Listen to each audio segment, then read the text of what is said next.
बॉलीवुड अदाकार संजय दत्त ऐं सलमान खान विच में कुछ अरसों पहिरियां गहरी दोस्ती हुई, पर ओचितो कुछ सबबनि करे उन्हनि विच में इख़्तिलाफ़ चोट चढ़ी विया हुआ। संजय दत्त हाणे उहे इख़्तिलाफ़ ख़त्म करण जो फ़ैसिलो करे छॾियो आहे। सलमान खान तरफ़ां वाल्द जे किरदार जी आश ते संजय दत्त काविड़जी पियो हो। हिकु वक़्तु हो जॾहिं बॉलीवुड में सलमान खान ऐं संजय दत्त जी दोस्तीअ जा मिसाल ॾिना वेंदा हुआ। उन्हनि जी दोस्ती एतिरी त गहरी हुई जो ॿई हिक ॿिए खे पंहिंजो भाउ मञींदा हुआ। मान मेरा कहना अब जिद करना, मान मेरा कहना अब जिद करना। अरे पहले कुछ बोल तो सही।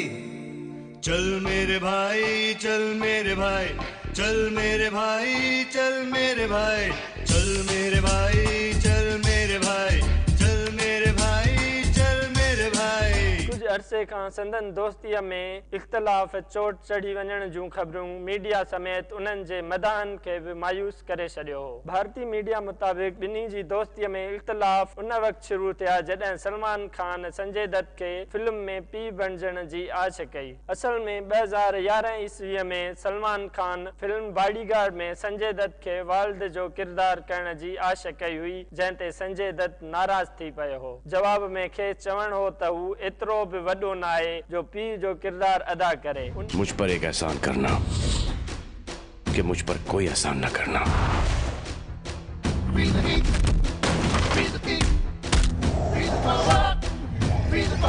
Bodyguard lovely Singh reporting madam. उन मौके ते ॿिन्ही अदाकारनि विच में इख़्तिलाफ़ चोट चढ़ी विया हुआ। उन खां पोइ 2016 ईस्वीअ में संजय दत्त खां हिकु शो दौरान सलमान खान मुतालिक़ सवाल कयो वियो त उन दबंग खान खे मगरूर करार ॾींदे चयो त सलमान खान घणो ई मगरूर अदाकार आहे। संजय दत्त जो चवणु हो त जेल खां निकिरण बैदि हुन सां केतिरा ई अदाकार मिलण आया, पर पाण खे मुंहिंजो बहितरीन दोस्त चवराईंदड़ सलमान खान हिकु भेरो बि मूं सां मिलण न आयो। जॾहिं त जेल में मूं ताईं अहिड़ियूं ख़बरूं केतिरा ई भेरा पहुतियूं त सलमान खान मुंहिंजे लाइ हिकु वॾी पार्टीअ जो इंतज़ाम करण वारो आहे, पर हक़ीक़त इहा आहे त सलमान कंहिं पार्टीअ जो इंतज़ाम न कयो हो।